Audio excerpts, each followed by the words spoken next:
République France et de l'ANSES. Et donc avant la table ronde, nous avons une intervention sur tout ce qui concerne la complémentarité des mesures biologiques et environnementales pour estimer l'exposition aux pesticides. Cette exposition, ça ne concerne pas évidemment seulement les agriculteurs, applicateurs de pesticides ou ceux qui vont travailler dans les champs traités, mais aussi ça concerne les riverains des zones agricoles. Et donc, c'est Aurélie Yamada de l'ANSES et Clémentine Desremaux de Santé publique France qui vont montrer comment les deux agences travaillent ensemble sur cette exposition des riverains et sur les mesures de l'exposition. Je vous laisse la parole. Vous avez 20 minutes pour la présentation. Merci Gérard. Donc, bonjour à tous, je suis Aurélie Yamada de l'ANSES, chef de l'unité en charge de la phytopharmacovigilance. Je ne vais pas vous expliquer tout de suite ce que c'est, vous devrez attendre 5-6 diapos pour le savoir. Et j'atteste de ne pas avoir de lien d'intérêt avec le sujet. Et donc Clémentine Desremaux, je suis chargée de projet au sein de la direction Santé, Environnement et bientôt Travail au sein de Santé publique France. Et je n'ai pas non plus de conflit d'intérêt.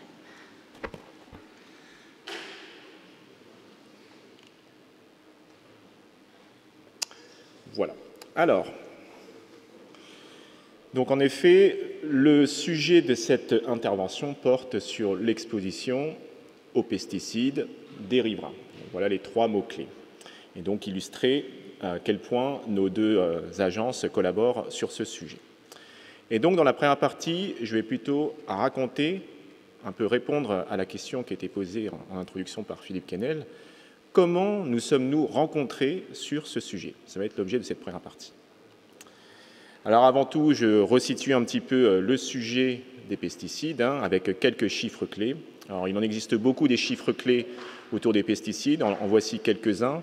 Et tous ces chiffres vont permettre d'étayer le fait qu'il y a une pression d'exposition ambiante assez forte aux pesticides en France. Donc voilà ces quelques chiffres clés. Donc déjà, la France est un grand pays agricole, donc avec 72 milliards d'euros de chiffre d'affaires en 2017, ce qui représente 3,5% du PIB. En termes de surface agricole, 50% du territoire est occupé par des surfaces cultivées, donc ce qui correspond à 28 millions d'hectares. Et puis, donc illustré sur la carte qui est sur cette diapositive. Et puis d'autres chiffres de contexte, et là je commence un petit peu déjà à entrer dans le sujet de l'exposition des riverains aux pesticides. Il y a de nombreuses personnes résidant à proximité de cultures agricoles. Alors, un chiffre illustratif, environ 4% de la population réside à 200 mètres ou moins de viticulture. Alors attention, ce n'est purement à titre illustratif. Je ne suis pas en train de dire que c'est à moins de 200 mètres qu'on considère être à proximité d'une culture agricole, et je ne suis pas non plus en train de dire que c'est à proximité de la viticulture que l'exposition est la plus élevée. C'est vraiment à titre illustratif. Encore quelques données un petit peu pour se mettre dans le sujet des pesticides. Donc France, grand pays agricole, et qui dit agriculture dit souvent, ça va souvent avec l'utilisation de produits phytopharmaceutiques appelés pesticides. Et donc la France est un grand utilisateur, un des plus grands utilisateurs mondiaux de produits phytosanitaires, produits phytopharmaceutiques, pesticides. Donc 90%, donc la très grande majorité, sont utilisés en agriculture. Une partie de ces pesticides, quand ils sont appliqués au champ, ne reste pas dans le champ. Il y a une partie qui part dans le sol, dans le sous-sol, dans les eaux souterraines, une partie qui va ruisseler et atteindre éventuellement des cours d'eau qui seraient à proximité, et une partie va dériver. Donc au moment de l'application, vous avez des gouttelettes qui se forment pour essayer d'atteindre le feuillage des cultures, si je simplifie, et qui peut dériver avec le vent notamment sur les zones avoisinantes. Et puis ça peut également aller au-delà des parcelles par des phénomènes, cette fois par la phase vapeur, donc les gouttelettes qui se seront évaporées, et ensuite transportées au-delà des bords des parcelles agricoles. Donc vous voyez que les traitements ne sont pas circonscrits vraiment à l'intérieur de la parcelle. En termes de risques pour la santé, Alors, la littérature, on peut considérer qu'elle elle commence à être assez riche sur certaines pathologies, hein, sur l'étude de l'association entre certaines pathologies et l'exposition aux pesticides, soit de façon générale, soit à certaines substances actives ou à certaines familles de substances actives. Et donc, elle est, pour certaines pathologies, pour les professionnels, cette association-là est assez bien documentée au point qu'il existe maintenant des tableaux de maladies professionnelles qui permettent de reconnaître le lien entre une pathologie et une exposition pendant sa carrière professionnelle à certains pesticides. Donc il s'agit notamment des 2 tableaux de maladies professionnelles sur la maladie de Parkinson et des hémopathies malignes.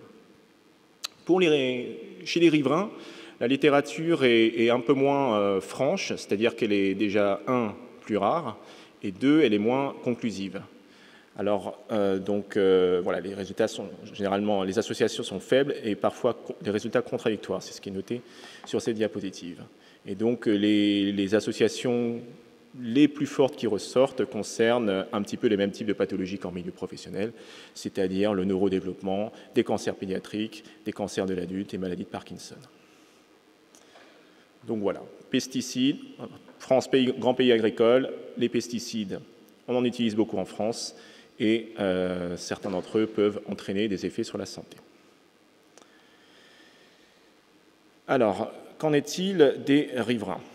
Il y a eu un certain nombre de préoccupations qui sont remontées du terrain ces dernières années suite à divers incidents ou diverses mises en évidence de certaines statistiques.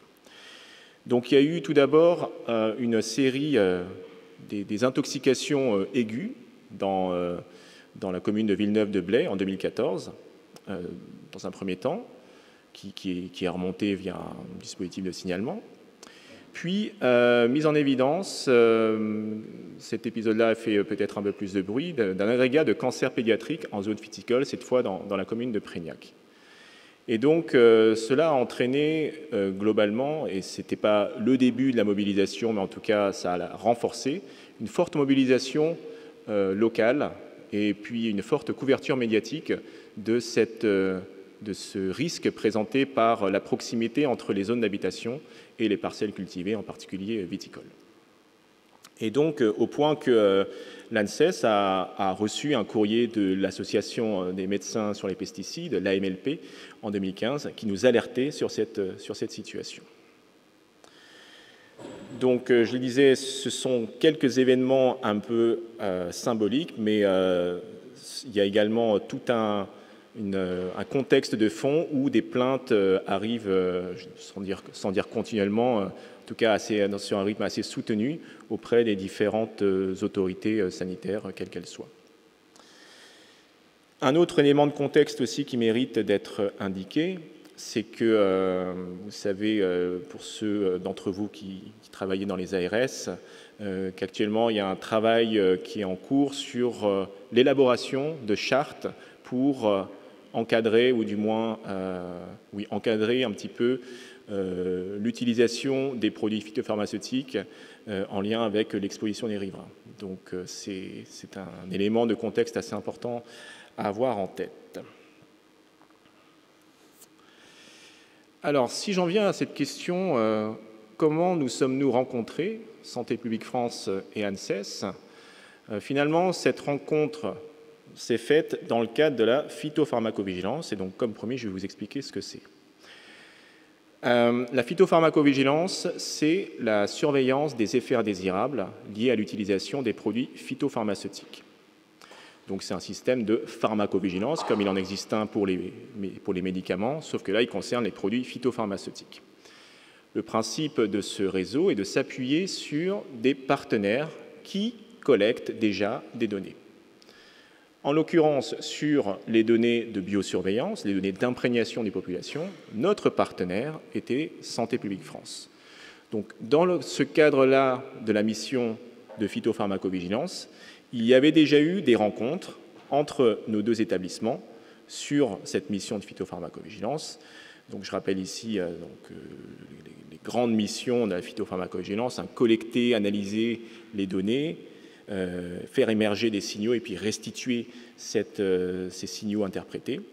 Et donc, nous avions déjà une collaboration qui était établie avec les activités de la direction Santé, Environnement, Travail de Santé publique France, dont la mission générale est de fournir des données de surveillance. Et donc, en particulier, ce qui nous intéressait, comme je l'ai dit ici, c'était les données d'imprégnation des populations. Donc voilà, il y avait déjà ces rencontres entre nos deux établissements qui avaient eu lieu dans le cadre de la phytopharmacovigilance et finalement qui se sont accélérées et concrétisées sur la thématique, resserrées sur la thématique de l'exposition des riverains avec deux événements assez marquants. Le premier qui était un atelier, une journée scientifique d'échange avec différentes équipes qui avaient déjà pu conduire des études sur l'exposition des riverains à l'international. Donc un événement qui avait été organisé par l'ANSES en mars 2016, auquel Santé publique France avait bien évidemment participé.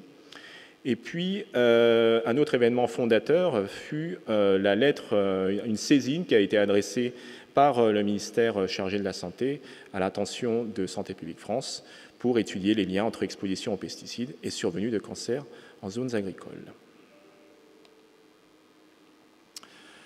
Tout ça, et je ne l'ai pas dit, c'est parce qu'on partait d'un constat qui était le manque d'informations sur l'exposition des riverains. Aujourd'hui, il n'y a pas de données qui permettent de dire si un riverain d'une culture agricole est plus exposé ou pas qu'une personne de la population générale. Il en existe quelques-unes, des études, je le disais notamment à l'international. C'est relativement difficile de transposer des résultats de ce type-là dans d'autres contextes, notamment voilà, dans d'autres contextes quand on passe d'un pays à un autre. Donc voilà, en France, les données, c'est quand même assez rare. Donc on s'est regroupé autour de cette nécessité de produire ces données d'exposition des riverains. Et donc, par la suite, dans la deuxième partie, Clémentine va vous exposer en quoi et comment nos deux établissements collaborent, et peut-être va-t-elle vous apporter des questions à la réponse. Est-ce que c'est à plus ou moins de 200 mètres? Et pourquoi la viticulture plus que d'autres cultures? Mais peut-être pas. Merci. Donc effectivement, Aury a précisé pourquoi sur la question des riverains, Santé publique France et l'ANSES ont décidé de collaborer pour étudier l'exposition des riverains de cultures agricoles. Et maintenant, je vais préciser finalement quelle est l'approche que l'on a proposée et pourquoi on propose des mesures complémentaires environnementales et des mesures d'imprégnation. Donc, quand on étudie l'exposition des riverains de cultures agricoles, comme l'a expliqué Aury, nous, on va s'intéresser à l'exposition aux pesticides qui sont impliqués sur les parcelles agricoles, qui vont pouvoir être dispersés dans l'environnement. Donc, suite à une application de pesticides sur un champ, ces molécules peuvent se retrouver dans l'air ou dans l'eau, ou ruisseler dans l'eau. Et donc, on a plusieurs sources d'exposition potentielles pour les personnes qui résident à proximité immédiate. On peut avoir une inhalation directe de ces particules par les gaz ou les vapeurs. Il peut y avoir aussi un dépôt de ces molécules dans les poussières à l'intérieur des logements ou sur les dépôts, ou se déposer sur les légumes, par exemple, du potager. Et pour les molécules qui se retrouvent dans l'eau, elles peuvent entrer en contact avec les riverains, soit par ingestion directe d'eau de pluie, ou alors par utilisation de cette eau pour arroser les plantes du potager. Donc on voit qu'on a plusieurs sources d'exposition potentielles de ces riverains, que ce soit par inhalation, donc de gaz ou de vapeur, d'inhalation de poussière ou de contact avec des terres contaminées, l'ingestion d'aliments produits dans le potager ou l'ingestion d'eau de pluie. Et par ailleurs, on a aussi d'autres sources d'exposition qui vont concerner l'ensemble de la population générale, puisque des pesticides peuvent être présents dans l'alimentation générale. Les riverains peuvent également être exposés via leur profession, qu'elle soit dans le domaine agricole ou non. Et ils peuvent également être exposés via l'utilisation domestique de pesticides, des antipoux, des antipuces ou des insecticides. Donc on a une difficulté, un challenge finalement à bien renseigner l'ensemble de ces sources d'exposition pour les riverains. Et donc on a plusieurs moyens de mesurer cette exposition. On peut mesurer les expositions, enfin, la contamination directement des différents milieux de l'environnement en faisant des mesures dans l'air, dans l'eau, dans les aliments, dans la terre par exemple. Ce qui va nous permettre donc de bien connaître la contamination des différents milieux, mais qui va ne pas permettre de savoir finalement quelle est l'exposition réelle, enfin la quantité de pesticides qui est entrée dans l'organisme des riverains. On a des mesures, enfin il est possible aussi d'estimer l'exposition aux pesticides en faisant des mesures d'imprégnation biologique, où là on va finalement refléter la présence dans l'organisme de ces pesticides. On va prendre en compte finalement les passages des différentes barrières biologiques et l'ensemble des sources d'exposition. La difficulté qu'on a, c'est que finalement, quand on va vouloir connaître la contribution relative des différentes sources d'exposition, avec uniquement des mesures d'imprégnation, on va avoir une difficulté à savoir si c'est plus l'alimentation ou l'eau ou l'air qui va contribuer à l'imprégnation générale. Et donc c'est la raison pour laquelle on a proposé dans cette étude de coupler à la fois des mesures environnementales et des mesures d'imprégnation. Tout ça dans un objectif de continuum entre l'estimation de l'exposition externe, l'estimation de l'exposition qu'on pourrait dire interne, et finalement les effets sanitaires, mais là qui ne rentrent pas dans le champ de cette étude. Donc finalement, dans l'étude que l'on propose, on va combiner des mesures faites dans des prélèvements de poussière, d'air intérieur, d'aliments du potager et d'air ambiant, avec des mesures faites dans des prélèvements biologiques d'urine et de cheveux, en utilisant des prélèvements d'urine à la fois réalisés de façon ponctuelle, mais aussi de façon répétée. Et on va renseigner les différentes autres sources d'exposition potentielle aux pesticides via des questionnaires pour connaître les habitudes de consommation alimentaire des participants, leur profession et les usages domestiques de pesticides. Pour répondre aux différents enjeux méthodologiques de l'étude, on prévoit également d'inclure des groupes donc, de riverains, bien entendu, c'est notre population d'études, enfin, notre population cible, mais également de non-riverains, c'est-à-dire situés à distance de ces parcelles agricoles, en vue de comparer finalement l'exposition de ces deux groupes de population. Ce qu'on cherche, c'est d'avoir deux groupes de population qui soient les plus semblables possibles en termes de régions d'habitation, de type de communes d'habitation, en étant sur des communes qui vivent plutôt dans des communes rurales. Et finalement, si on met en évidence des différences d'exposition, elles auront toutes les chances d'être liées au fait de résider ou non à proximité de cultures agricoles. On propose également une approche multisite, c'est-à-dire réalisée dans plusieurs régions en France, en vue d'avoir une analyse combinée de l'ensemble des résultats. Cette approche multisite, elle nous permet de limiter les biais liés au fait d'être sur un seul site d'études et qui pourrait finalement nous donner des résultats extrêmement liés au choix du site d'études et par exemple au fait que sur un site, on ait une maladie particulière ou des conditions météorologiques particulières qui auraient fait qu'on aurait eu un usage plus ou moins important de pesticides à un moment donné. Et finalement, cette analyse combinée sur l'ensemble des régions, l'ensemble des régions agricoles en France, nous permettra aussi d'avoir une puissance statistique suffisante pour avoir des résultats robustes. On propose également d'avoir plusieurs volets à cette étude pour choisir des pesticides qui soient les plus spécifiques d'une culture agricole. En fait, quand on va étudier l'exposition des riverains aux cultures, on se rend compte que les pesticides utilisés vont être différents en fonction des types de cultures. Et donc, on a un intérêt aussi à étudier l'exposition par type de culture en ciblant des pesticides spécifiques d'un type de culture. Et donc, c'est pour cela que l'on propose un premier volet de l'étude qui concernera la viticulture. Et l'étude sera ensuite déclinée à d'autres cultures comme l'arboriculture ou une grande culture.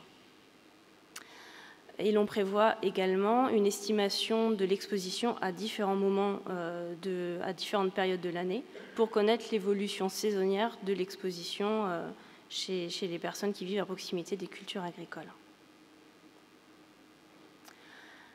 Je vais maintenant vous présenter la mise en œuvre de cette étude et comment on l'a construite de façon conjointe avec l'ANSES. Finalement, les complémentarités, elles sont multiples entre l'ANSES et Santé publique France, notamment sur le champ des expertises, puisque l'ANSES a en charge la mise en œuvre des mesures environnementales dans le cadre de cette étude et a réalisé aussi toute la démarche de priorisation des substances sur lesquelles elle avait déjà travaillé dans le cadre de saisines précédentes. Et pour Santé publique France, nous, on a l'expertise de la mise en œuvre des mesures d'imprégnation. On a également l'expérience de la mise en œuvre de grandes enquêtes comme l'étude Esteban et l'utilisation des outils aussi, des indicateurs géographiques qui vont nous permettre de sélectionner les riverains et les non-riverains en fonction de leur distance du lieu de résidence par rapport aux parcelles agricoles. On a aussi l'avantage à Santé publique France de pouvoir travailler, de s'appuyer sur les cellules d'intervention en région qui nous permettent d'élaborer avec les acteurs locaux pour mettre en place cette étude dans les différentes régions. On a également des complémentarités avec nos partenaires un peu historiques. L'ANSES travaille beaucoup avec l'Observatoire de la qualité de l'air intérieur et le laboratoire central de surveillance de la qualité de l'air pour les mesures environnementales. Et on travaille également, que ce soit l'ANSES ou Santé publique France, avec le LERES, donc le laboratoire d'études et de recherche en environnement et en santé. Quelques éléments sur la mise en œuvre un peu opérationnelle de l'étude. Donc, comme vous l'avez compris, c'est une équipe projet Santé publique France et ANSES pour la construction de cette étude. On bénéficie aussi d'un conseil scientifique pour les grandes étapes de la mise en œuvre de cette étude. C'est un groupe qui est constitué d'une dizaine d'experts nationaux et européens, donc extérieurs aux deux agences, et que l'on va consulter très régulièrement pour l'ensemble des questions scientifiques qui sont soulevées par l'étude, que ce soit la définition des objectifs prioritaires et secondaires, la méthode pour sélectionner les substances, les sites d'études,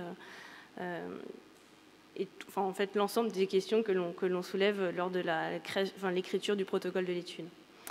On présente également l'avancée de cette étude de façon régulière à un comité de suivi qui a été mis en place par la Direction générale de la santé et qui réunit différentes parties prenantes. En termes de calendrier, donc on a une phase pilote de cette étude qui est prévue en octobre 2019. Puis le premier volet dédié à la viticulture démarrera au printemps 2021. Ouais, je vous remercie pour votre attention et puis n'hésitez pas si vous avez des questions.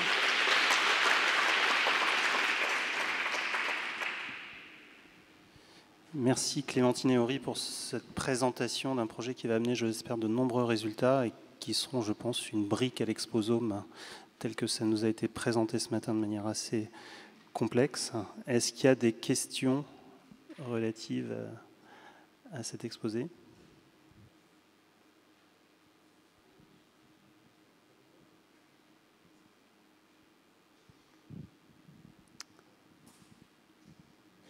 Il y a Benoît Salanave.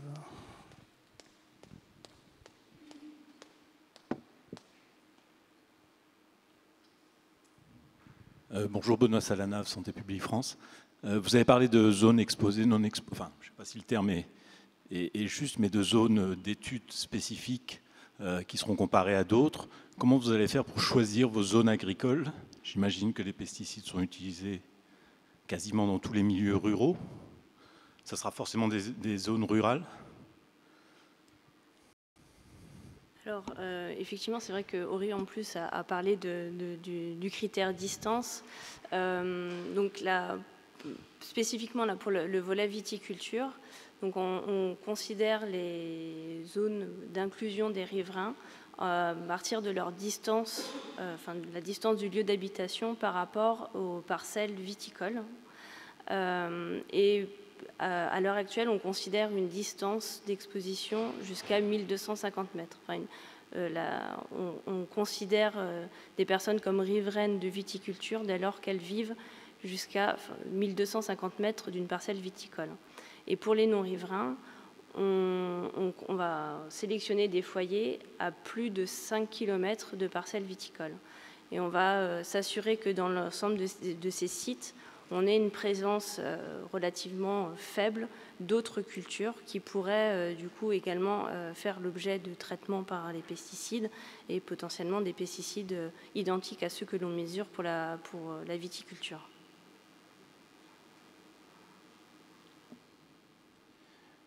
On a encore le temps pour une ou deux questions.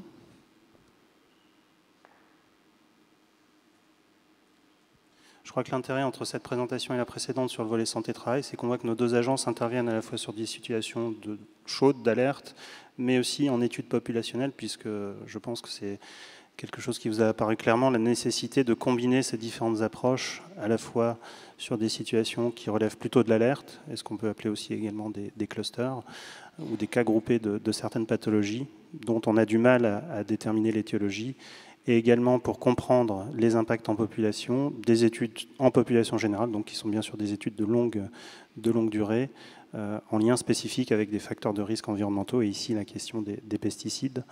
Je pense qu'entre-temps, il y a une question qui s'est ici au deuxième rang.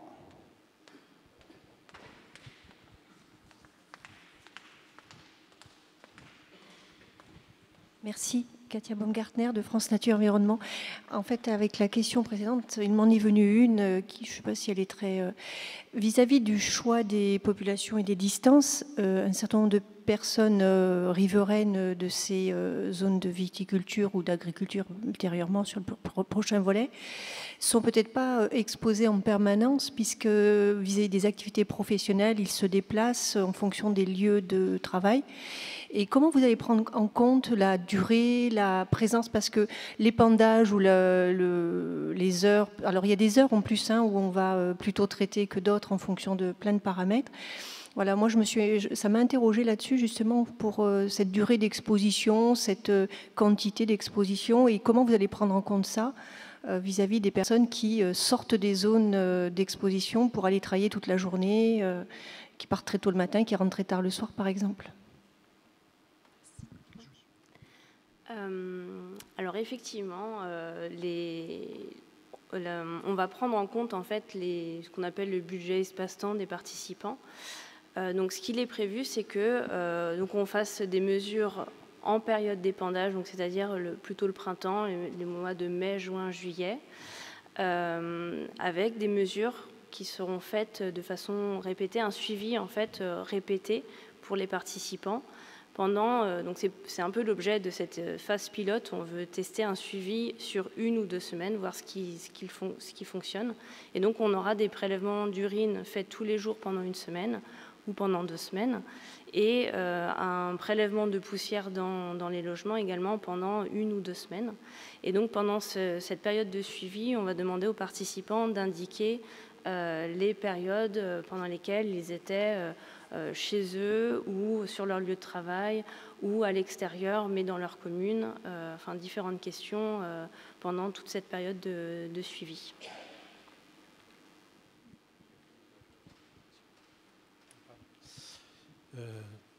Donc Philippe Canel, HESP. Donc c'est plus une question là, qui va s'adresser à Gérard Lasfargue et à Sébastien Denis. Là, c'est un très bel exemple de collaboration où les compétences et les expertises sont mobilisées de manière, j'allais dire, adéquate et complémentaire. Voilà, c'est tout à fait démonstratif. Mais la question moi, que je me pose, c'est on n'est pas dans le champ de la recherche, là, plutôt ? Parce qu'on est quand même sur une question qui va bien au-delà de la caractérisation des expositions. Derrière, c'est la question des liens entre les expositions d'origine agricole pour les populations résidentes et la question des risques sanitaires qui sont derrière, quoi. Donc moi je me pose la question de savoir quand la Direction générale de la santé envoie une saisine aux agences pour faire de la recherche étiologique, est-ce que finalement c'est le bon guichet et est-ce que c'est vraiment comme ça qu'il faut fonctionner? Qu'est-ce que vous en pensez? Alors, je ne vais pas répondre à la place de la Direction générale de la santé. Je pense qu'elle pourra répondre pendant la table ronde. La première question qui a été posée, si je reprends l'exposé, notamment ce qu'a dit Ori, c'est la caractérisation des expositions des riverains aujourd'hui aux pesticides. Et il faut bien dire aujourd'hui qu'en France, ces expositions, elles sont mal, voire pas caractérisées du tout. On ne sait pas, on n'est pas capable de répondre aujourd'hui à la question globalement, est-ce que les riverains, et qu'est-ce qu'on entend par riverains, des zones agricoles où sont répandus des pesticides sont plus exposés que la population générale, sont plus imprégnés, plus contaminés que la population générale. Ça, c'est quand même une question qui concerne en premier lieu les agences de sécurité sanitaire, l'ANSES qui est en charge de l'évaluation des expositions et des risques, et puis Santé publique France qui a besoin de ces données en matière de surveillance populationnelle, et notamment des données d'imprégnation biologique. Voilà. Après, qu'il y ait des questions de recherche qui se greffent là-dessus, oui, bien entendu, parce qu'il y a toute la nécessité, notamment à la fois de recherche toxicologique, par exemple, sur les substances, mais aussi de la recherche épidémiologique, et donc de pouvoir aussi lier les systèmes de surveillance ou de vigilance dans les agences aux équipes de recherche qui vont produire des données à travers des grandes études épidémiologiques, voire d'utiliser, de collaborer pour pouvoir utiliser les données des uns et des autres. Je pense par exemple à tout ce qui est donné aujourd'hui de la cohorte Agrican qui a été mis en place sur les agriculteurs en France, qui sont utilisés par la phytopharmacovigilance chez nous, évidemment, pour pouvoir répondre à un certain nombre de questions concernant la toxicité de telle ou telle substance active. Voilà. Donc moi, je pense qu'il y a à la fois à bien travailler ensemble, c'est ce qu'on s'attache à faire sur la complémentarité des agences, mais il y a aussi tout le lien qui peut être fait entre l'expertise des agences et la recherche à travers les équipes de recherche, qu'elles soient universitaires ou d'instituts divers, pour pouvoir profiter évidemment des compétences des chercheurs, des études qui sont faites par ces équipes, et pouvoir en tirer aussi des conclusions pour derrière la prévention et la sécurité sanitaire. Si j'ai bien répondu à ta question. Non, je suis en phase avec Gérard, c'est-à-dire qu'effectivement, ce travail-là est fondé, s'appuie sur une meilleure connaissance des expositions, c'est sa finalité première, et je pense que c'est pour cela aussi que la DGS nous avait saisi. Sur la question évidemment du lien avec la recherche, ce sujet ouvre beaucoup de questions potentiellement qui intéressent la recherche. Gérard en a cité quelques-uns. On peut penser aussi à l'ensemble des développements métrologiques qu'on peut faire sur la mesure des biomarqueurs, où nous, ce qu'on pousse beaucoup, puisqu'on a comme mission la surveillance des imprégnations, c'est le développement de biomarqueurs d'effet. Et donc là, il est évident que rester sur la simple mesure d'une imprégnation, c'est important parce que ça permet de caractériser des expositions, mais qu'en termes d'évaluation des risques, c'est pas suffisant et qu'il faut aller plus loin. Et là, c'est pas Santé publique France ou l'ANSES qui iront plus loin, mais c'est vraiment en collaboration avec des équipes de recherche qu'on pourra pousser ces activités-là et augmenter les connaissances de manière à pouvoir encore progresser, puisque l'idée derrière, c'est bien sûr, ou plus loin, c'est bien sûr que ces acquisitions nouvelles de connaissances permettent d'alimenter à terme des futurs programmes de surveillance. Mais merci de ta question, Philippe, parce que je pense qu'elle ouvre bien la table ronde. Mais avant cela, est-ce qu'il reste une question pour Clémentine et Ori?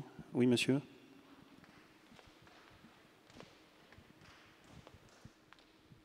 Oui, bonjour, Jean-Sébastien Dehec, agence de santé Océan Indien. Donc, j'organise la lutte antivectorielle sur La Réunion. Et c'est vrai qu'aujourd'hui, cette problématique d'exposition aux pesticides, d'autant plus qu'on est en épidémie de dengue depuis maintenant 2 ans, mais est récurrent dans les médias et avec beaucoup de plaintes symboliques pour mise en danger de la vie d'autrui par l'État, etc. Et donc, je voulais savoir si votre étude, si les premiers résultats pourraient être... si vous pouvez imaginer un dispositif qui pourrait s'appliquer à une application de biocides en milieu strictement urbain pour vraiment un peu apporter comme vous les avez dit dans votre diaporama, des éléments de réponse pour les ARS pour gérer cette problématique de perception par la population où l'irrationnel se mélange aux fake news et se mélange à tout ce qu'on peut trouver sur Internet et c'est compliqué à gérer sur le terrain parce qu'on n'arrive pas à quantifier l'exposition de gens dans des zones où il y a des traitements répétés pour lutter contre les moustiques. Alors, clairement, c'est hors périmètre de cette étude dans le sens où on est bien sur l'exposition des produits qui sont utilisés dans un cadre agricole et pas en lutte antivectorielle, donc qui concerne une autre réglementation biocide, bon, même si, je vous l'accorde, les différences sont un peu ténues, puisqu'en fait, on retrouve des molécules communes hein, en usage biocide, en usage phytopharmaceutique. Mais en tout cas, voilà, c'est vrai que cette étude, elle est vraiment focalisée sur les riverains des zones agricoles. Donc, transposer et tirer les enseignements de ces résultats pour les exploiter pour des usages d'exposition des riverains, pour des usages de lutte antivectorielle, je ne suis pas certain que ce soit très possible. D'une part parce que les matériels utilisés sont très différents. Bon, pour avoir par le passé travaillé un peu sur ce sujet de la lutte antivectorielle, je vois un petit peu les matériels qui sont utilisés, notamment en produits adulticides quand on passe dans les rues, au plus près des habitations. C'est justement le but, c'est d'aller contrôler les moustiques qui sont au plus près des résidents. Donc là, à la rigueur, on fait presque exprès d'aller à proximité des lieux de résidence. Et par ailleurs, certes, il y a des molécules communes, mais pas complètement, avec des doses d'utilisation qui sont là très différentes. Donc voilà, je pense qu'il sera, en tout cas malheureusement pour vous, assez difficile d'exploiter des résultats de cette étude pour l'exposition des riverains dans le cas des usages de lutte antivectorielle.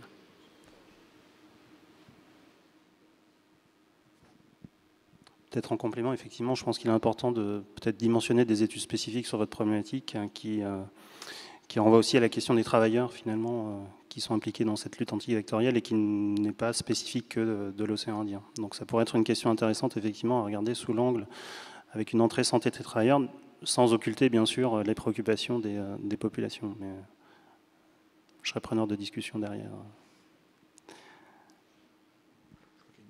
Bien, ben on va peut-être passer à la table ronde. Non, il y a encore une question encore là. Une question, ce sera la dernière. Oui, bonjour, Merci. Guillaume Pompougnac de l'IREPS Guadeloupe. Je rejoins un petit peu la question précédente, mais d'une manière plus large, même sur le volet Canaries, sur la problématique chlordécone. On caractérise les populations par des expositions, des risques, des données, des chiffres. Et est-ce qu'à ce type d'études, un peu sur le long terme, on ne pourrait pas y rajouter un volet sciences humaines qui permettrait la compréhension de certaines représentations, de certaines habitudes, qui permettrait aussi peut-être la compréhension de certaines expositions et certaines pratiques, et aussi qui permettrait d'anticiper peut-être la communication des résultats, parce que du coup on connaîtrait un peu les représentations qui sont à l'œuvre, et on pourrait les prendre en compte dans la communication des résultats. Voilà. Donc plus largement, en fait, est-ce qu'on pourrait pas rajouter des volets sciences humaines sur ces études épidémiologiques avec beaucoup de chiffres et voilà, c'est tout. Alors, je ne sais pas si on peut parler de volets sociologiques à proprement parler dans cette étude, mais en tout cas, on prévoit d'avoir plusieurs questions qui permettent de renseigner les habitudes de consommation et d'usage des participants, et notamment sur l'usage domestique de pesticides. Quelles sont leurs habitudes est-ce qu'ils vont lire les notices? Est-ce qu'ils vont utiliser des gants pour se protéger, même pour les utilisations professionnelles de pesticides? Sur les habitudes de consommation alimentaire aussi, les précautions qui peuvent être prises. Et dans l'étude pilote que l'on a prévue là pour le mois d'octobre de cette année, on prévoit aussi de poser un certain nombre de questions aux participants pour évaluer finalement les attentes vis-à-vis d'une telle étude. Est-ce que c'est quelque chose qui les intéresse? Quelles sont les questions qui peuvent se poser? Et on prévoit ça effectivement pour cette étude pilote, pour savoir finalement quelle est la représentation que se font les riverains de cette question-là, ce qui va aussi nous inciter à modifier ou pas la communication qu'on a sur cette étude et voir comment on peut aller à la rencontre des participants. On a aussi, de toute façon, dans cette étude, un ancrage très local fort, où on travaille, comme je disais, avec les cellules d'intervention en région. On va rencontrer, quoi qu'il en soit, les maires des différentes communes qui seront dans lesquelles l'étude sera mise en œuvre pour leur présenter finalement les objectifs de cette étude et pourquoi on la met en place. Et donc effectivement, on aura un temps, alors peut-être pas avec l'ensemble des riverains, enfin on aura un temps d'échange au moins avec les maires des différents sites et pour accompagner la mise en place de cette étude. Moi, si je peux répondre sur un plan plus général, je pense que vous posez une très très bonne question. Pour moi, il est essentiel que les agences de sécurité sanitaire, quand on va sur des sujets qui sont des préoccupations sociétales fortes, avec des possibilités de controverses, au-delà des simples débats scientifiques, de controverses sociétales, de se poser la question de comment on interagit avec les parties prenantes, notamment pour prendre en compte un certain nombre de spécificités.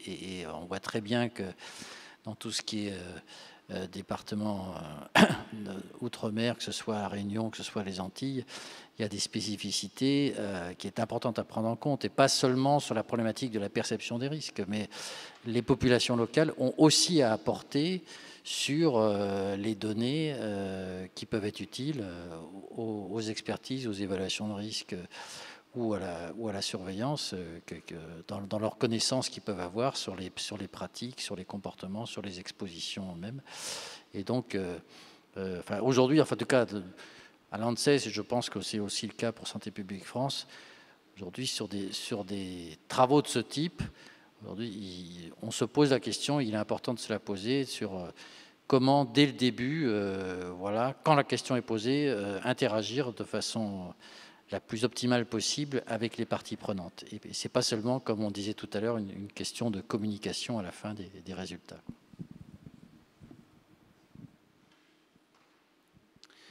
Bien, merci encore Aury et Clémentine. Je propose aux participants de la table, on peut les applaudir encore.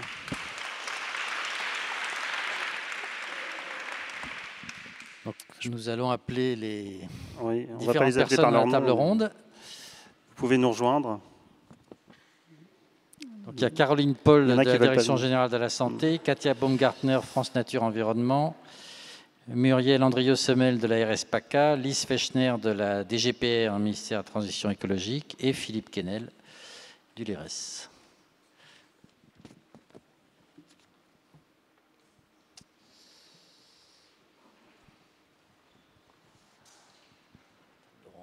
Très féminine. Voilà. Oui, très féminine. Oui, alors, pour cette table ronde, on a prévu d'organiser ça en 2 temps. Une partie qui sera en fait une question qu'on posera à l'ensemble des participants par rapport aux présentations et par rapport à la notion de complémentarité. Et ensuite, nous adresserons à l'ensemble des participants des questions qui ont été ciblées de manière plus spécifique par rapport à leur champ d'intervention. Donc, je propose qu'on commence rapidement par une petite présentation. Peut-être chacun peut se présenter. Enfin, Philippe, tu t'es déjà présenté. Peut-être tu peux redire 2 mots. Oui, donc je suis enseignant-chercheur à l'École de hautes études en santé publique et je dirige un laboratoire d'études et de recherche en santé-environnement et au sein d'une unité mixte de recherche en environnement, santé-travail. Puis tu es quand même impliqué dans les conseils scientifiques. Oui, donc j'étais effectivement particulièrement intéressé par cette session puisque je suis membre du conseil scientifique de l'ANSES et je suis président du conseil scientifique de Santé publique France. Donc la question qui était traitée aujourd'hui m'était particulièrement chère. Muriel Andrieux-Semel, responsable du pôle santé-environnement au sein de l'Agence régionale de santé, PACA, à Marseille. Donc je suis ingénieure. Sur un territoire particulièrement concerné par les problématiques de santé-environnement. Oui, on en parlera. Il y a pas mal de problématiques, notamment, je l'illustrerai avec les questions autour du bassin industriel de l'étang de Berre. Pas seulement, mais c'est vrai que c'est un sujet sur lequel on a touché à toutes les composantes qui ont été évoquées depuis le début de la journée. Merci Marielle. Lise. Donc Lise Fechner, donc je suis chef du bureau santé-environnement à la DGPR, la Direction générale de la prévention des risques, au ministère de la Transition écologique et solidaire. Bonjour à tous, donc je suis Caroline Paul, chef du bureau environnement extérieur et produits chimiques à la Direction générale de la santé. Bonjour, donc je suis Katia Baumgartner, bénévole au mouvement France Nature Environnement. Je fais partie du réseau Santé Environnement. De métier, je suis cadre de santé, chargée de santé publique, donc, et formée aux questions environnementales et développement durable. Je suis également administrateur au conseil d'administration de Santé publique France. Je représente les associations de protection de la nature et de l'environnement. Merci Katia. Je vous propose de regarder le micro parce qu'on va commencer par vous, si vous voulez bien.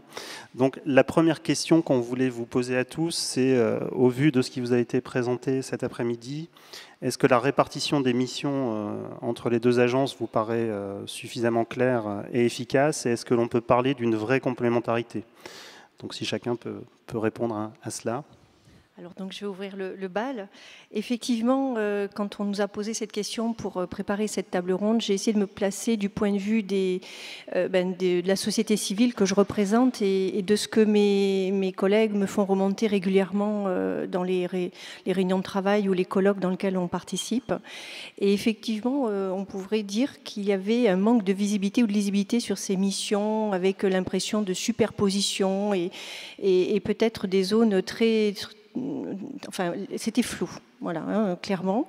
Donc moi, je dirais qu'à la lumière de ces conférences, on peut distinguer très bien le partenariat et la complémentarité, à savoir qu'une agence a forcément besoin de l'autre pour apporter de la connaissance sur les milieux, pour en comprendre d'un point de vue populationnel après les expositions et les risques. Il me semble qu'il reste encore quelques zones d'incertitude ou de flou, de complémentarité à éclaircir, ou du moins des zones sur lesquelles vous êtes encore très proche dans l'alerte ou la veille sanitaire, puisque vous surveillez quand même, enfin si j'ai bien compris, parfois il m'a semblé des éléments un peu superposables. Alors ça reste encore un petit peu, mais d'un point de vue, je dirais associatif, on pourrait dire qu'on comprend un peu mieux.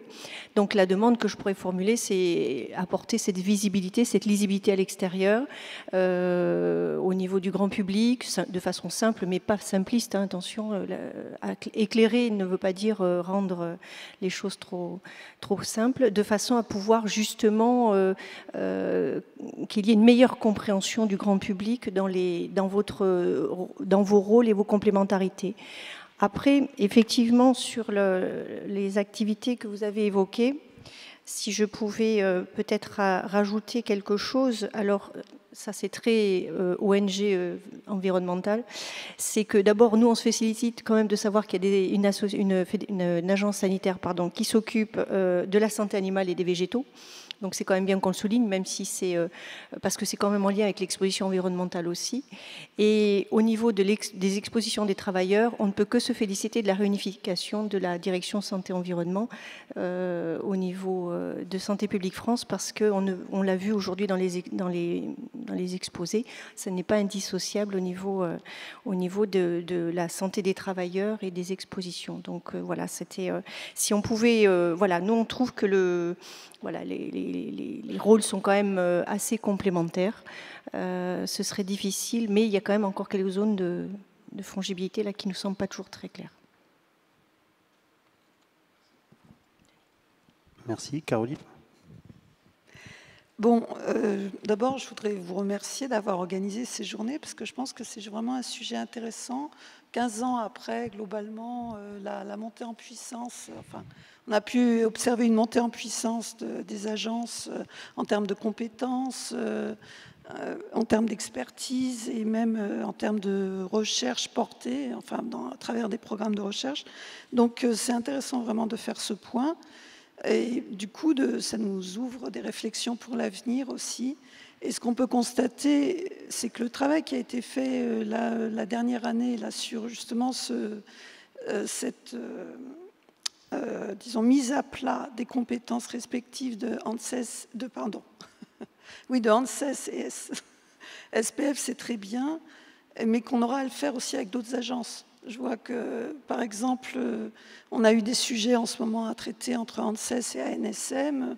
Bon, il y a un ensemble de choses qu'il faut qu'on voit aussi pour bien articuler les compétences des uns et des autres et du coup potentialiser le travail qui est réalisé. Voilà, donc je pense que c'est tout à fait positif de faire cette démarche d'une façon générale.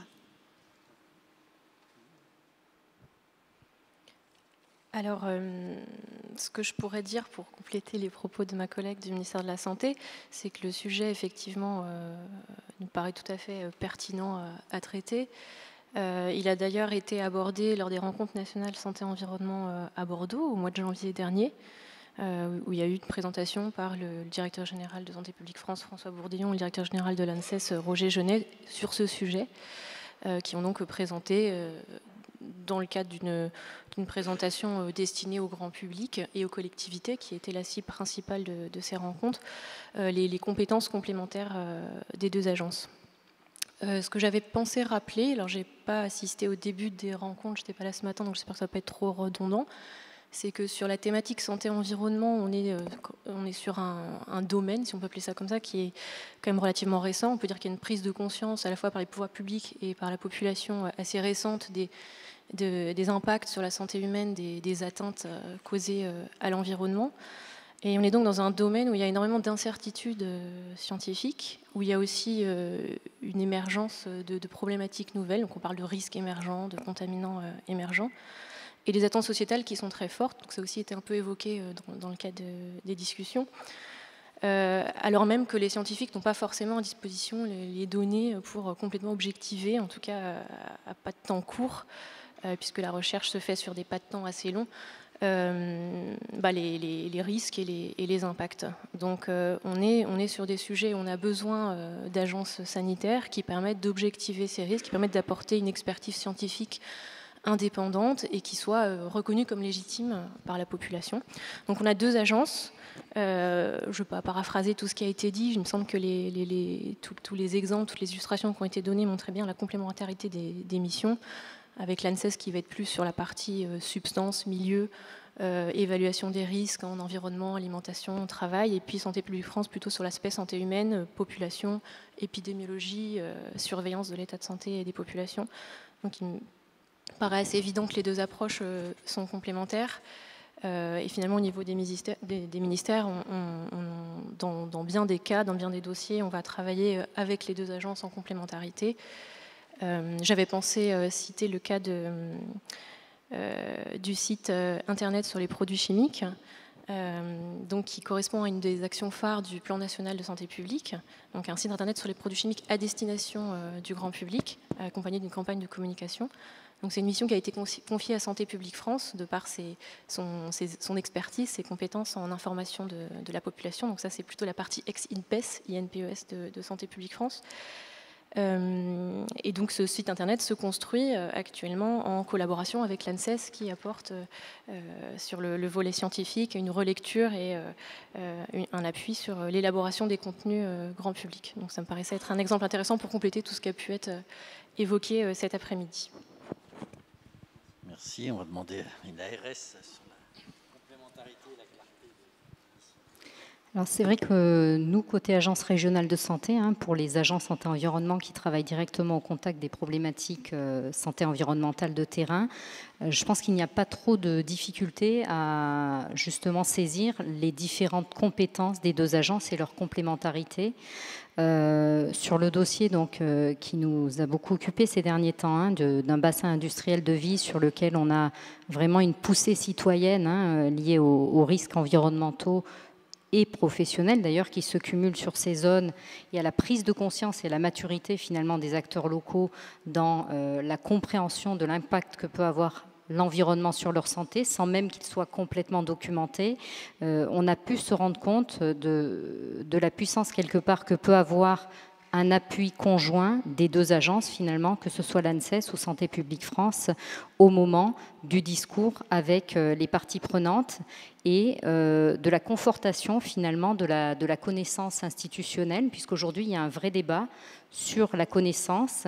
Le public apporte sa propre connaissance, avec des acteurs associatifs qui sont vraiment très pertinents, qui deviennent même experts, et on est amené à avoir des débats sur ces zones-là qui vont d'une part apporter de la science participative finalement, et puis de la science un peu plus dure, qui est la science plus normée, que moi j'appelle, qui est issue de l'expertise nationale. Je crois que ce dialogue doit avoir lieu.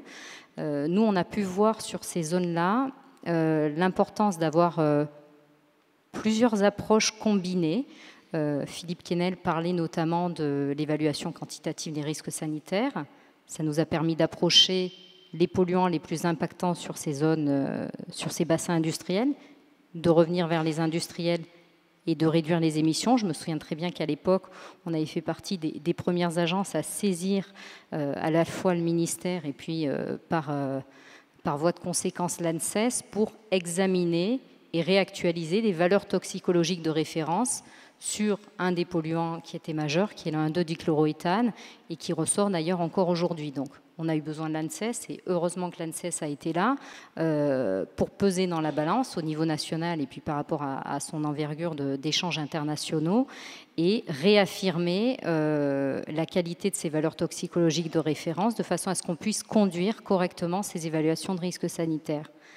Une fois qu'on a eu dépassé, et ça a pris presque 10 ans, l'évaluation quantitative des risques sanitaires, qu'on a pu identifier les polluants les plus préoccupants, se posait toujours la question de la santé des populations, et cette demande est devenue de plus en plus prégnante, c'est-à-dire qu'on sent très bien que sur ces zones à forte pression environnementale, il y a une dynamique qui cherche à approcher les risques environnementaux et leur impact sur la santé, mais on n'arrive toujours pas à avoir cette notion de causalité. On l'approche par l'évaluation des risques sanitaires et l'identification des substances les plus préoccupantes sur le plan sanitaire, mais on ne peut pas se couper de l'approche complémentaire qui va venir au contraire donner du sens à notre approche, qui est l'approche sanitaire, épidémiologique.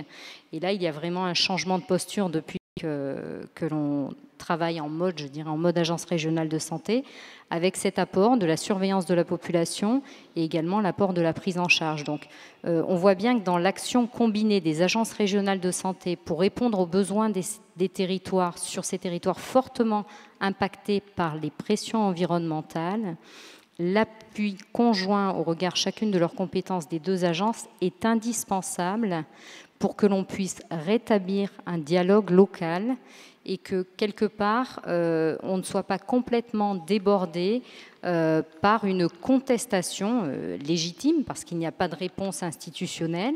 Là, au contraire, l'appui des agences nationales, l'appui complémentaire des agences nationales aux agences régionales de santé, qui sont le point d'entrée local en matière sanitaire, est indispensable pour qu'on puisse apporter des réponses solides.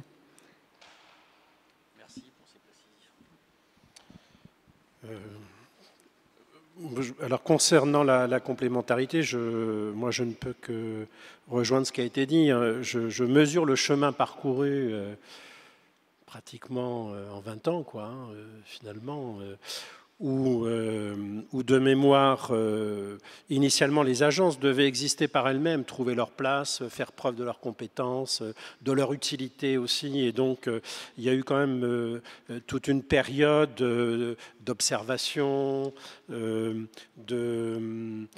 trouver son périmètre, de trouver sa position, qui n'a pas été facile, forcément. Et je trouve que là, vraiment, on est passé vraiment à un autre niveau. Les exemples de cet après-midi l'ont démontré. On est vraiment dans la construction d'un partenariat très complémentaire.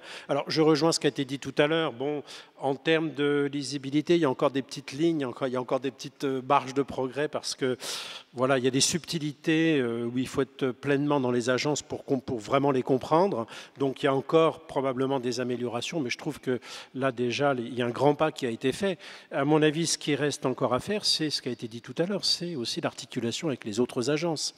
On voit effectivement que dans le champ de la phytopharmacovigilance, il y a tout un travail, une tentative d'animation de coordination coordination de l'ensemble des acteurs qui sont dans le champ de la surveillance de la contamination des milieux, qui est absolument indispensable aux agences pour travailler. Et là, il y a tout un travail aussi d'articulation, la place de l'INERIS, la place de l'ASN, enfin je veux dire, il y a encore ce travail à conduire. Et puis le dernier point qui a été évoqué tout à l'heure, c'est toute l'articulation et j'allais dire non seulement l'articulation, mais aussi toute la place de la recherche en santé et environnement, parce que, comme ça a été dit aujourd'hui, il y a encore, à défaut de zones d'incertitude, il y a encore beaucoup de méconnaissances sur le sujet, et que peut-être que dans le champ de la recherche, il y a une question d'articulation entre les agences, mais il y a surtout un problème de financement de la recherche qui aujourd'hui est largement en deçà de ce que serait le minimum nécessaire pour produire des données utiles aux agences qui leur permettent de remplir pleinement leur mission. En tous les cas, je pense que là, les deux agences montrent le chemin de ce qui doit être poursuivi et on ne peut que s'en féliciter. Merci. Sébastien. Non, merci à vous pour vos remerciements et aussi on note bien aussi les marges de progrès, évidemment. Je pense qu'il y a une marge de progrès aussi, peut-être qu'on n'a pas, que personne n'a rementionné, qui est enfin, un peu Madame Baumgartner, sur l'enjeu de communication et de pédagogie auprès de rôle de chacune de nos agences. Et je pense que des associations comme la vôtre peuvent aussi nous aider de relais. Et on serait, en tout cas pour Santé publique France, très heureux de venir présenter à des membres de vos associations l'émission de manière à clarifier aussi à froid, parce qu'ensuite à chaud on peut être aussi interpellé soit par FNE, soit par d'autres associations, et c'est toujours plus simple d'expliquer à froid l'émission et le type de travaux qu'on mène sur des problématiques de santé-environnement.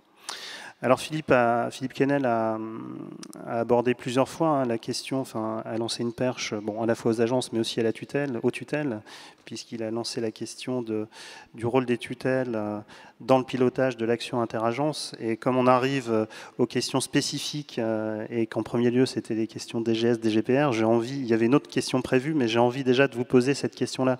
Aujourd'hui, comment finalement se gère l'interministériel lorsque vous avez l'une ou l'autre ou les deux agences à saisir? Est-ce que vous avez des éléments à nous apporter sur ce sujet-là? Par mail.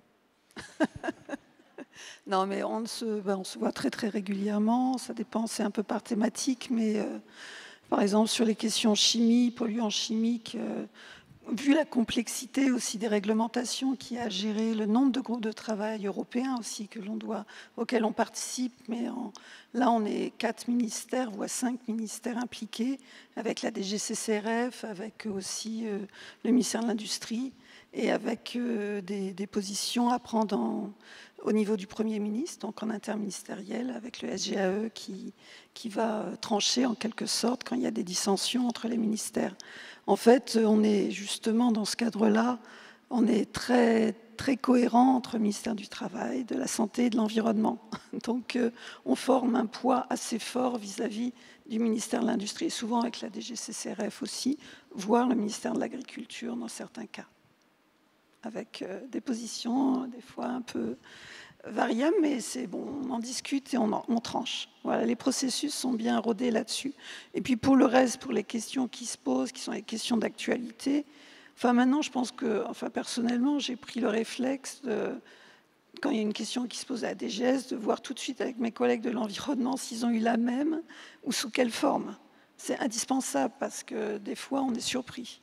Soit ils ne l'ont pas eu du tout, et du coup c'est intéressant pour eux de l'avoir déjà en primeur, soit ils l'ont déjà eu largement, et là c'est nous qui découvrons que la question n'est pas nouvelle, et du coup on se dit ensemble, forcément, ben, allons-y, on va travailler là-dessus. Voilà.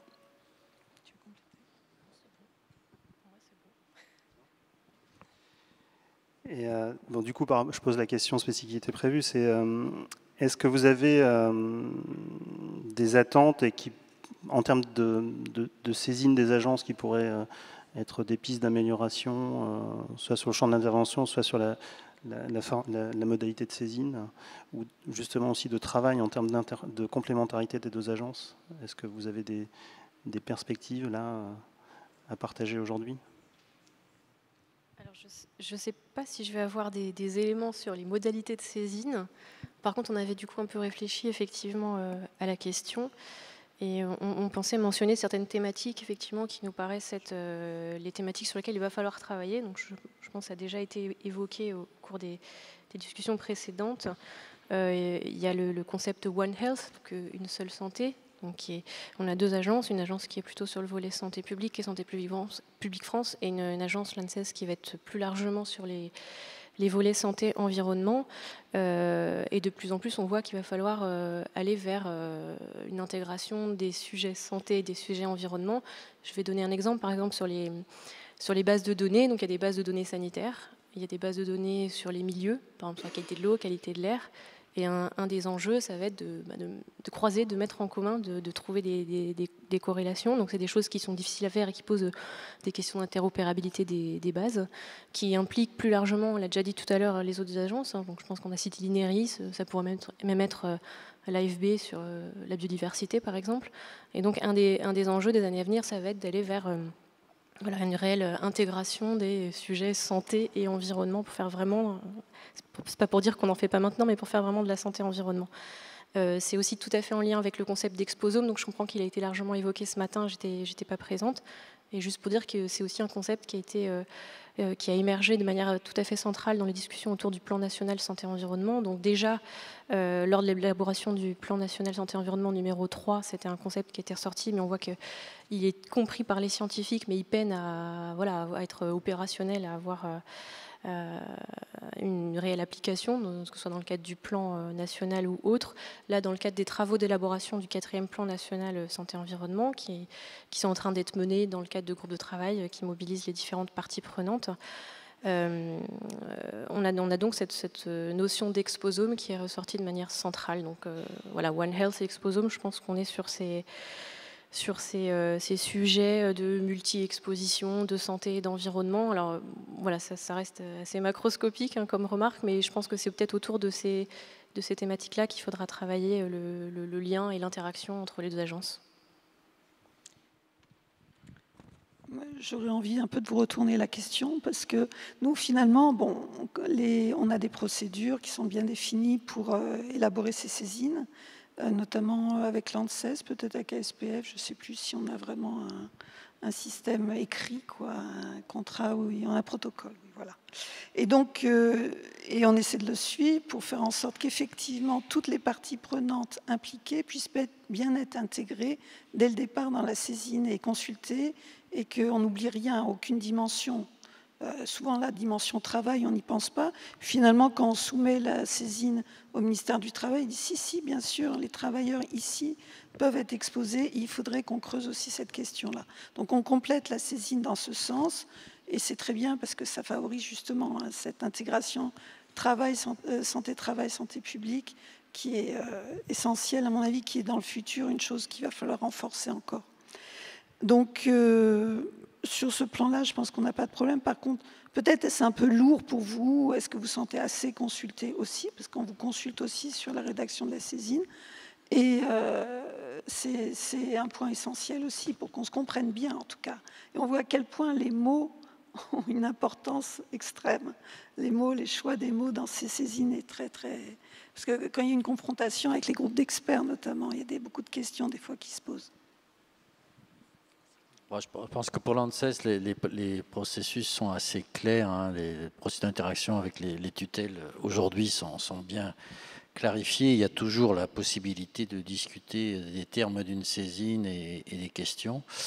Et puis, on a la chance aussi d'avoir des structures, à la fois un conseil d'administration, puis des comités d'orientation thématique où sont présentes les tutelles et les parties prenantes, notamment que ce soit les ONG, que ce soit les syndicats de travailleurs, que ce soit les organisations professionnelles, ce qui fait que vraiment on peut avoir des discussions très en amont, à la fois sur le programme de travail, sur les saisines de l'agence. Voilà, ça n'empêche pas d'avoir un certain nombre de saisines en urgence de la part des tutelles, mais ça, c'est le lot de toutes les agences de sécurité sanitaire. Voilà, donc je pense qu'aujourd'hui, l'interaction a beaucoup progressé par rapport à ce qu'elle pouvait être il y a quelques années. Voilà. Mais pour rebondir par rapport à ce qui était dit sur l'exposome, voilà, ça c'est un des challenges qui attendent l'ensemble des agences de sécurité sanitaire, ces grandes questions qui aujourd'hui sont dans milieu de la recherche, mais voilà, qu'il va falloir incorporer dans l'expertise et dans le travail des agences de sécurité sanitaire.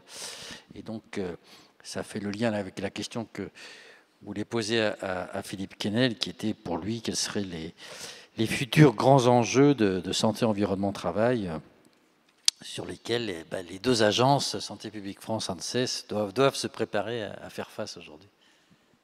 C'est la journée des super bancos, alors là. Si tu le permets, peut-être, je vais quand même revenir un tout petit peu en arrière là, sur les interactions entre tutelle et agence, parce que n'étant pas moi personnel agence, voilà, c'est peut-être un peu plus facile aussi de parler et de s'exprimer. Parce que, bon, voilà. Moi, il me semble quand même, je reviens quand même sur... je souligne vraiment avec force le travail de construction qui a été fait avec les deux agences, là, qu'il faut regarder vraiment avec attention, parce que c'est vraiment une progression manifeste par rapport à ce qu'on a connu il y a quelques années. Bon. On a déjà évoqué que le sujet devrait être élargi avec d'autres agences ou parties prenantes aussi qui contribuent au champ de la veille et sécurité sanitaire. Mais je crois que les tutelles aussi doivent être actives dans cette clarification, dans cette construction, dans cette articulation. Notamment parce que les agences sont confrontées à un problème, c'est-à-dire qu'il ne s'agit pas simplement de clarifier qui fait quoi, comment, etc. Mais c'est les moyens qui vont avec. Et donc, évidemment, une agence va être attentive à ne pas se faire charger la barque si les moyens ne suivent pas. Donc, il y a quand même un frein à ce travail d'articulation qui est lié aux moyens dont disposent les agences. Et je pense que les tutelles aussi devraient être partie prenante de ce dialogue, de cette construction, pour aussi faciliter des arbitrages et clarifier aussi les moyens qui doivent aller au regard des missions qui sont données aux uns et aux autres. Donc, ce n'est pas simplement un problème entre agences. Je pense que c'est une question qui doit être abordée entre l'ensemble des agences et parties prenantes, mais également la tutelle, pour arriver à façonner petit à petit un dispositif qui soit le plus efficace au service des populations, bien évidemment quand même. Donc je ne jette pas la pierre ni à l'un ni à l'autre, mais je crois que c'est vraiment un travail collaboratif et il faut s'appuyer sur ce qui a été fait pour aller encore un peu plus loin. Voilà. Alors après, bon, les enjeux, oui, je pense que la question qui a été évoquée à travers l'Exposome, c'est aujourd'hui, c'est un concept effectivement à la fois très simple dans sa formulation, caractériser l'ensemble des expositions, qu'elles soient de nature chimique, biologique, physique, comportementale, avec leur dimension psychosociale, de la naissance jusqu'à la mort, en prenant en compte certaines fenêtres d'exposition particulièrement critiques pour le développement de l'enfant, de l'adolescent, voire de l'adulte, dans une dynamique, et puis en prenant en compte les expositions urbaines, non urbaine, enfin voilà, quand on commence à décliner le concept, là, ça devient déjà un petit peu plus compliqué. Mais je pense qu'aujourd'hui, c'est quand même un concept qui est très intéressant pour plusieurs raisons. La première, c'est qu'il remet, et on l'a bien vu dans les travaux qui ont été présentés aujourd'hui, la notion d'exposition au cœur du sujet. C'est vraiment le point clé, c'est la caractérisation des expositions. Et aujourd'hui, on voit bien que même si de gros progrès ont été faits, on ne connaît qu'une infime partie des expositions auxquelles nous sommes soumis au quotidien en raison de toutes les sources qui nous entourent. Donc ça remet vraiment la question de l'exposition au cœur du sujet et cette question de l'exposition est vraiment la matière première, j'allais dire, des agences, enfin en tous les cas, une des matières premières. Bon. La deuxième, c'est que ce concept aussi stimule les développements technologiques qui vont permettre, à travers les approches OMIX, de produire des données qui s'inscrivent dans la perspective de caractériser cet exposome. Et je pense qu'aujourd'hui, on est à la veille d'une révolution technologique, notamment dans le domaine de la chimie, qui devrait nous permettre de connaître les avancées que nous avons connues sur la démarche du génome au cours des 20 dernières années. Et donc, à la fois, les enjeux, ce sont des enjeux de recherche, à la fois d'innovation technologique, de développement méthodologique pour produire les données qui vont essayer de rendre opérationnel ce concept d'exposome. Et l'enjeu pour les agences, c'est de s'emparer de ces résultats. Pour Santé publique France, notamment dans le champ de la biosurveillance, pour aller, comme ça a été évoqué par Sébastien Denis tout à l'heure, au-delà de la caractérisation des expositions, mais peut-être d'approcher un peu plus la santé via les biomarqueurs d'effet, ce qui est probablement la marche supplémentaire dans le domaine de la biosurveillance.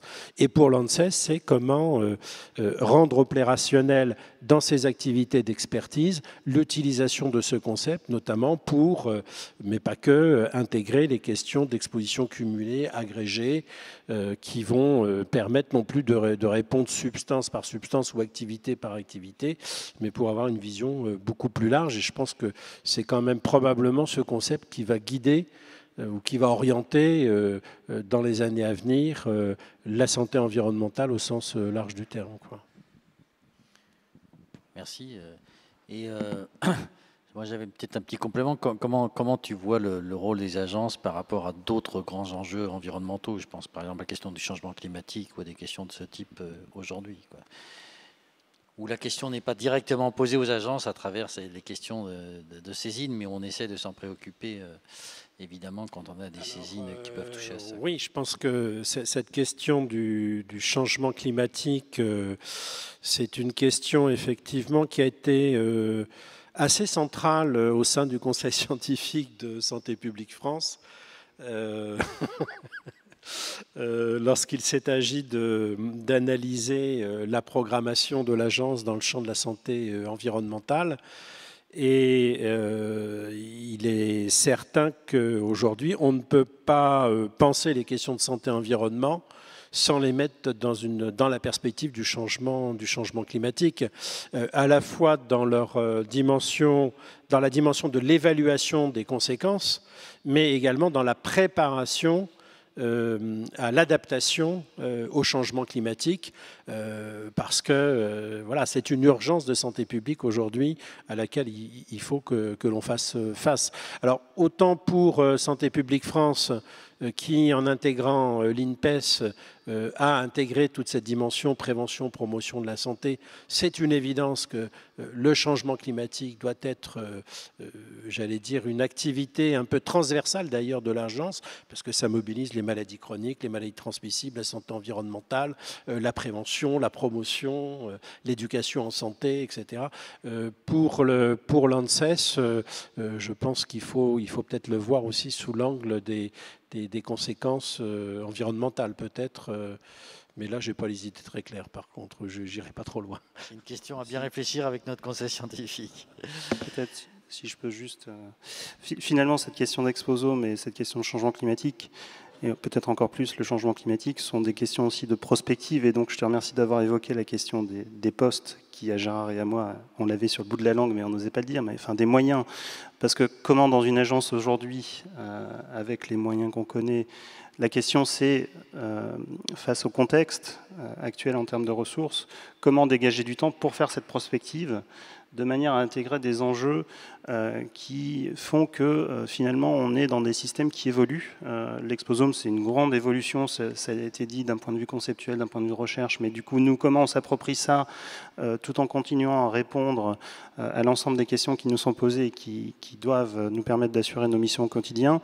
Je pense que sur le changement climatique, évidemment l'urgence de santé publique est là, mais là aussi ça fait appel à des enjeux de prospective qu'on évoque beaucoup, mais que malheureusement on n'a pas beaucoup de temps non plus pour faire au quotidien, parce qu'on est aussi soumis à l'actualité. On voit beaucoup d'alertes qui viennent perturber un peu notre activité quotidienne, et je dis un peu, c'est pas qu'un peu, mais en tous les cas, voilà, on est aussi confronté à cette question-là d'inadéquation entre les questions qu'on se pose et qu'on aimerait bien traiter, mais aussi derrière l'ensemble des dossiers sur lesquels on est mobilisé au quotidien. Et effectivement, il va falloir faire le pas et monter les marches, comme tu le disais Philippe, pour pouvoir s'approprier ces notions-là. On l'a bien en tête, mais voilà. Juste un petit commentaire sur ces sujets-là. Ensuite, on voulait redonner la parole à Muriel, peut-être sur des questions plus ancrées sur le terrain, mais un peu la même question que Philippe, c'est-à-dire quelles seraient tes nouvelles attentes par rapport aux missions des deux agences que sont l'ANSES et Santé publique France sur un territoire comme celui que tu connais. Je voulais juste revenir sur la question de prospective parce que c'est important. En agence régionale de santé, sachez que quand on élabore les projets régionaux de santé, on est sur une prospective à 40 ans et on s'est bien rendu compte dans la façon de travailler que si on ne se donne pas la chance de dégager un petit peu de temps à faire de la prospective, on se coupe des réponses qu'on va avoir à donner à finalement assez moyen terme. Donc complètement d'accord avec cet aspect-là et je pense qu'il faut dégager ce temps-là puisqu'on se rend compte que de grands changements sont à l'œuvre, changements environnementaux très importants, changements climatiques, on commence à tirer aussi les leçons de l'arrivée du chimique dans notre environnement au quotidien. Donc oui, il faut dégager du temps pour la prospective. Sur les attentes des agences régionales de santé, moi ce que je vois, c'est qu'on est vraiment à l'interface avec les populations et avec les décideurs. Donc on le disait ce matin, il y a vraiment un enjeu de passation de la connaissance vers les décideurs pour qu'ils puissent agir. Aujourd'hui, les services santé-environnement, leur travail quotidien, c'est de déployer concrètement le concept de One Health, d'aller voir les décideurs sur la pollution atmosphérique, sur le changement climatique, sur l'urbanisme, et de leur dire il faut mettre de la santé publique dans vos approches. C'est-à-dire qu'il y a vraiment la clé de la mise en place de cette approche intersectorielle au sens différents secteurs d'activité que sont les transports, l'habitat, etc., l'aménagement du territoire. Donc ça, c'est en train de se faire. On commence à avoir les premiers résultats visibles. Alors, qu'est-ce qui se passe quand on a convaincu le décideur qu'il faut mettre de la santé dans son plan climat, qu'il faut mettre de la santé dans son plan d'urbanisme, qu'il faut mettre de la santé dans ses politiques de transport? La première chose qu'il va nous dire, c'est qu'il faut que je me positionne au niveau politique par rapport à mon territoire et j'ai besoin de chiffres. Donc là, très clairement, on est court, c'est-à-dire qu'une fois qu'on a donné les chiffres nationaux de l'impact de la pollution atmosphérique sur la santé, de l'impact sanitaire du changement climatique sur la santé, le décideur, il dit oui, mais moi, je veux me positionner vis-à-vis de mon territoire. Qu'est-ce que je peux donner comme chiffre pour convaincre mes élus ? Donc voilà un de nos besoins fondamentaux, c'est qu'on arrive à avoir quelques chiffres en tirant un peu les évaluations comme on peut pour avoir des chiffres en particulier au niveau des métropoles. Sachez que les métropoles sont mûres aujourd'hui pour entendre ces sujets-là. Elles ont besoin de dimensionner économiquement et sur le plan sanitaire quels sont les enjeux pour pouvoir agir et investir, que ce soit dans les transports ou autres. Donc c'est la question de l'animation territoriale et l'appui que peuvent faire les agences et que doivent faire les agences sur cette dynamique-là si on veut aller jusqu'aux décideurs et jusqu'à l'action. Et puis ensuite, on ne l'a pas dit, mais c'est important pour nous de le dire au niveau des agences régionales de santé. Je vous ai dit à quel point cette complémentarité de vos actions était indispensable à une mise en œuvre complète de l'action sur les territoires. On a un hiatus au niveau de la proximité, c'est-à-dire qu'aujourd'hui, on a la proximité des CIR sur la réaction sur la partie investigation épidémiologique. C'est vrai que sur le côté évaluation des risques sanitaires, on sait à quel point c'est compliqué en agence régionale de santé de conserver de la même façon que vous des compétences très pointues. Je le dis, on n'a pas de toxicologue, on n'a pas d'épidémiologiste en agence régionale de santé. Et donc, c'est très clair, il faut qu'on puisse avoir cette complémentarité aussi en proximité. Donc, je ne sais pas comment ce sera possible, mais ça fait partie des sujets qu'il va falloir aborder. Il y a des structures quand même dans les régions où vous avez ce type de compétences. Je pense par exemple, tout à l'heure on a parlé des constatations de pathologies professionnelles et environnementales, des GAST, des choses comme ça. Certainement qu'on peut mettre à profit des choses qui existent. Aujourd'hui, ce n'est pas encore fait. J'entends effectivement ça. Je pense qu'il y a des choses qui existent, mais aujourd'hui, le lien n'est pas complètement fait. D'ailleurs, je suis intervenue pour le dire. Au niveau des GAST, c'est vrai qu'il n'y a pas du tout de lien avec les services santé-environnement notamment. Je pense qu'effectivement, peut-être que les personnes sont là. Il faut avoir cette coordination de proximité pour que ce soit efficace. Oui. Ok. Peut-être qu'on va demander à Katia Baumgartner maintenant son avis sur comment elle voit l'ouverture à la société aujourd'hui des deux agences, et est-ce qu'on doit aller plus loin dans les démarches participatives des agences? Comment vous voyez le futur pour ça? Alors merci de nous redonner la parole sur cette question-là. Tout à l'heure, je suis partie un petit peu vite sur l'ouverture des questions et j'ai oublié de présenter peut-être rapidement France Nature Environnement. Tout le monde ne connaît peut-être pas ce mouvement. Je vais me permettre en quelques secondes de vous rappeler que c'est la 3e plus grande fédération nationale reconnue d'utilité publique au niveau français. On siège au Bureau européen de l'environnement. On est représenté sur la métropole et les territoires d'outre-mer. Nous avons à peu près 16 réseaux thématiques qui travaillent sur toutes les questions environnementales et en particulier un réseau spécifiquement dédié à la santé-environnement.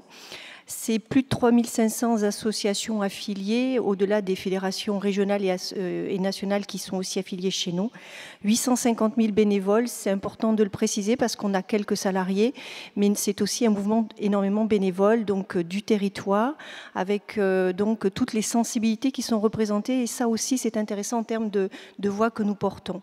Nous siégeons dans près de 2000 instances et collectivités, etc., pour pouvoir porter cette voix citoyenne, faire respecter les lois, c'est aussi un gros travail que nous essayons de faire au niveau du mouvement FNE, et puis influencer ou donc apporter aussi des propositions de la vie citoyenne et de la société civile. Donc c'est pour ça que quand on parle des parties prenantes et que vous posez cette question très intéressante, France Nature Environnement est très impliquée avec l'ANSES et Santé publique, puisque vous avez aussi, vous, signé la charte d'ouverture à la société.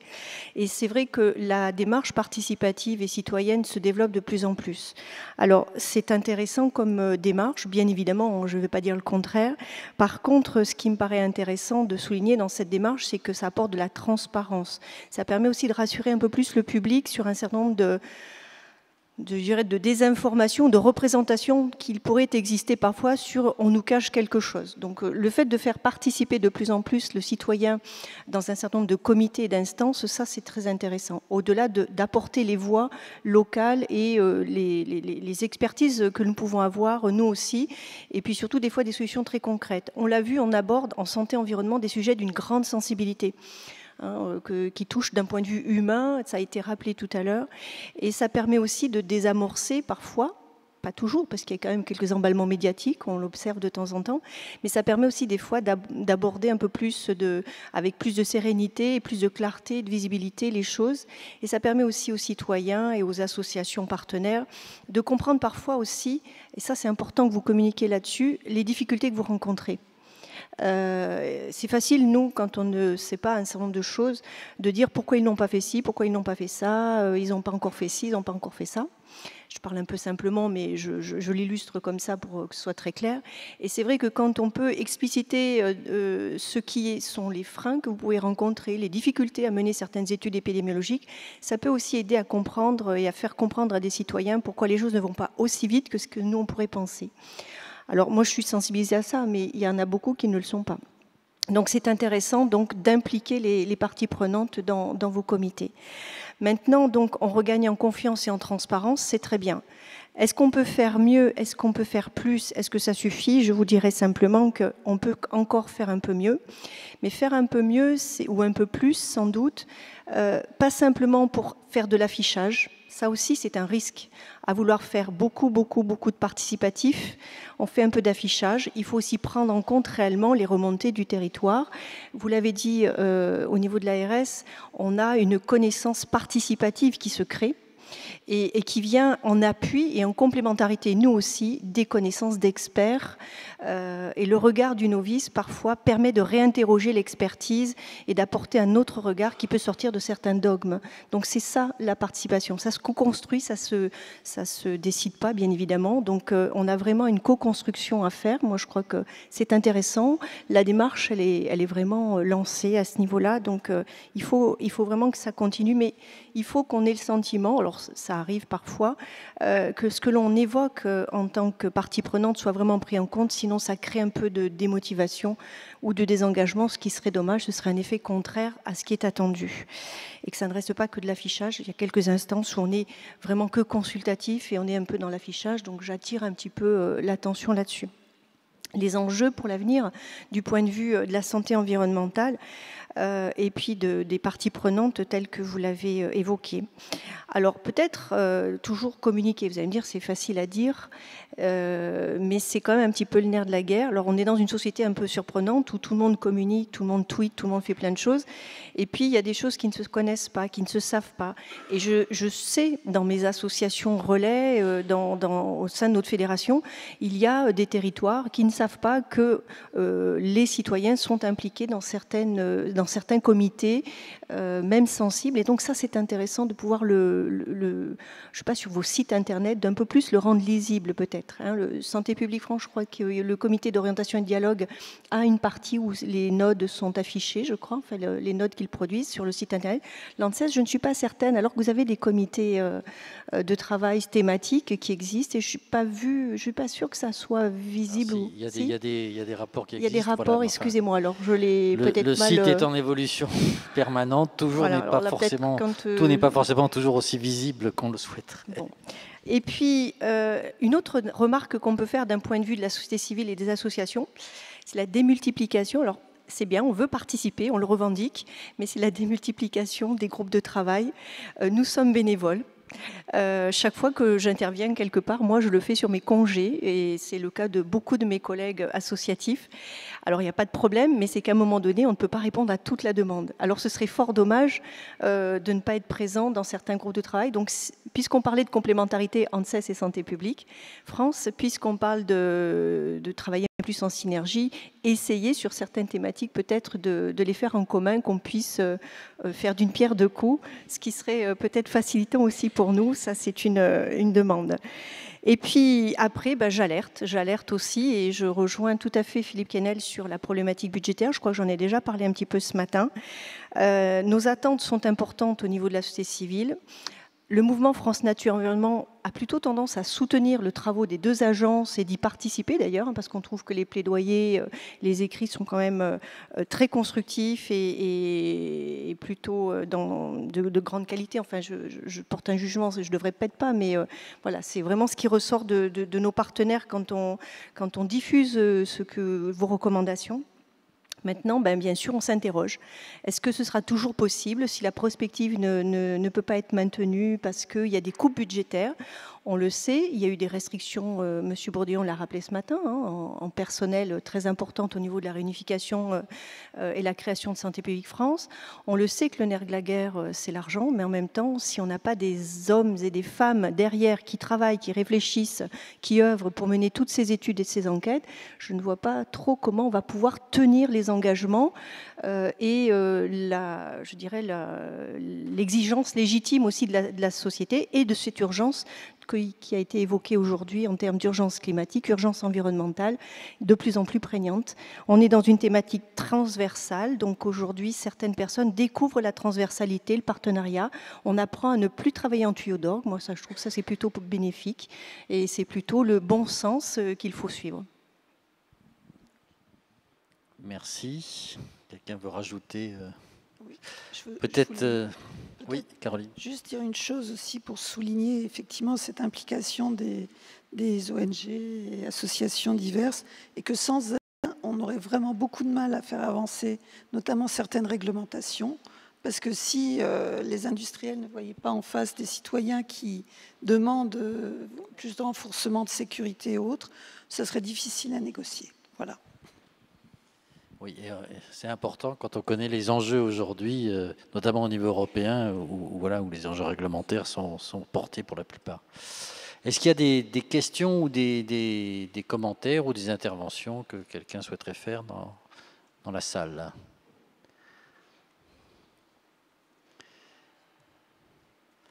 Non, tout le monde est épuisé.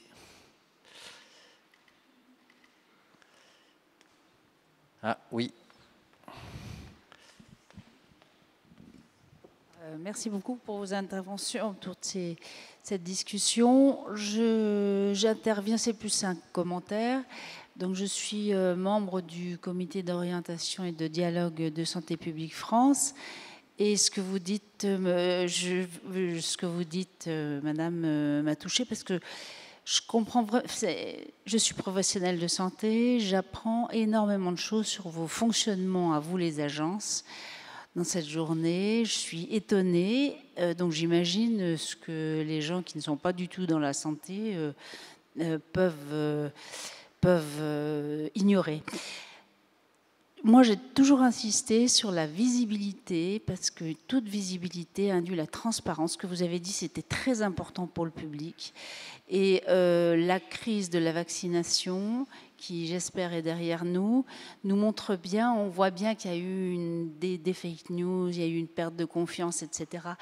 Et il a fallu, si on analyse le rôle ensuite, après, lorsqu'il y a eu la montée en puissance du site Infovaccin de Santé publique France, qui est venu en appui à tout le monde, c'est réellement vraiment très important. Et il a fallu ensuite, bien entendu, qu'il y ait l'appui de la ministre. Mais donc, mon intervention, c'était juste vraiment pour que vous ayez conscience de l'importance de la visibilité, à la fois de l'organigramme de vos agences, à la fois du fonctionnement de vos agences, mais aussi même voir une explication sur les prises de décision. L'exemple, par exemple, pour les vaccinations. Les gens ne savent pas du tout comment se prennent ces décisions, au niveau du ministère, par exemple. Voilà, c'était juste ce que je voulais souligner et c'est très important. Merci pour votre commentaire. Sébastien, tu veux agir? On va voir s'il y a d'autres questions. D'autres interventions? Bon, vas-y, je te laisse. Bien, il nous reste à conclure et à remercier l'ensemble des intervenants qui ont fait des présentations cet après-midi, l'ensemble des participants à la table ronde. Je pense qu'on a eu à la fois des présentations et des discussions vraiment intéressantes, en tout cas, et j'ai noté certaines pistes de progrès et d'amélioration. Donc on a entendu cela et on va travailler pour essayer de les mettre en œuvre. On peut tous applaudir tout le monde. Et puis et remercier Santé publique France d'avoir organisé cette session, voilà, et les organisateurs pour. Et merci à Gérard d'avoir commodéré en bonne complémentarité. Voilà, maintenant c'est l'heure du cocktail, donc je vous invite à rejoindre le cocktail et puis bonne soirée à tous. Merci. Bonne soirée, merci à vous.